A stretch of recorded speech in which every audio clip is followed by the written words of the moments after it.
Casualties bore the biggest brunt of the tragic event that happened last year, almost exactly 1 year ago.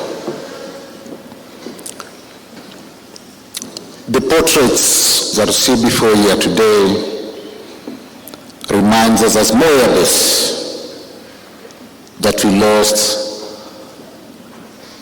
courageous and dedicated officers and service members. We know that they have fallen, but we will not forget them. Today, I stand here not only as a grieving father, but a representative of all the families who are affected by the tragic helicopter crash. This day brings with it painful memories, not just for us, the families, but for the nation and the world at large.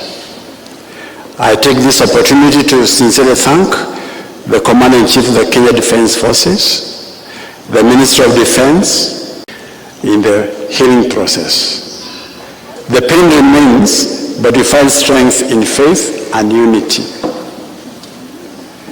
Our loved ones did not die. They took a break to rest in eternal peace as they fly and dance with the angels until we meet again. What happened to us? I say thank you, and more so to my beloved wife, who during the entire time that I was receiving treatment at Defense Memorial Hospital, she stood by my bedside just to have an eye on me and actually give me the moral support.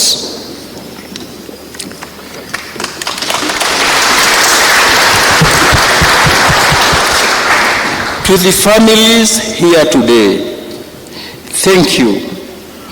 Thank you so much for letting us carry the memory of your loved ones. We remember them, not for how they died, but for how they lived, they smiled, and how they mattered. And to my fellow survivor, Koplo Karanja Mogire, over there,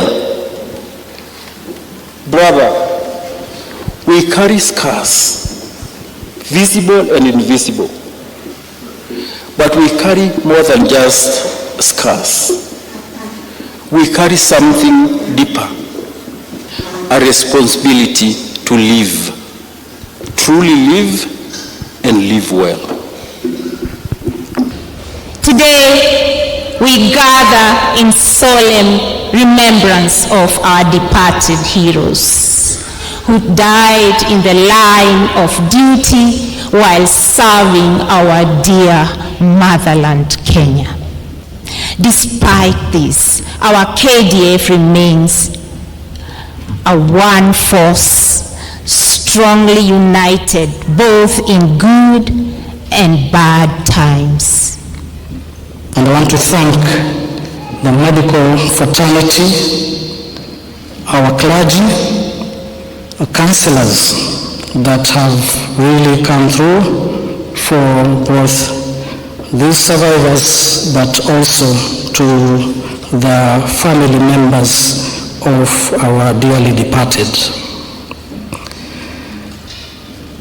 So to the families gathered here, and I thank you very, very much for coming to share with us because we are a family. And to those who could not be with us physically, and I know they are here, they are with us in spirit because of one reason or another.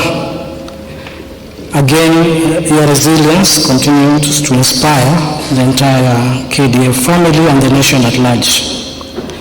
You have borne an unimaginable burden with grace and strength. And please know that you are not alone.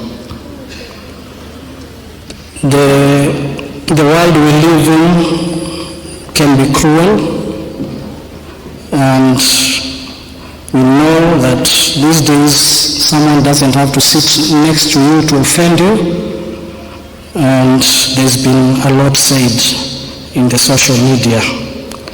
I want to say that we pray for those that act in complete ignorance of the feelings and the lives that they touch, God will change their ways.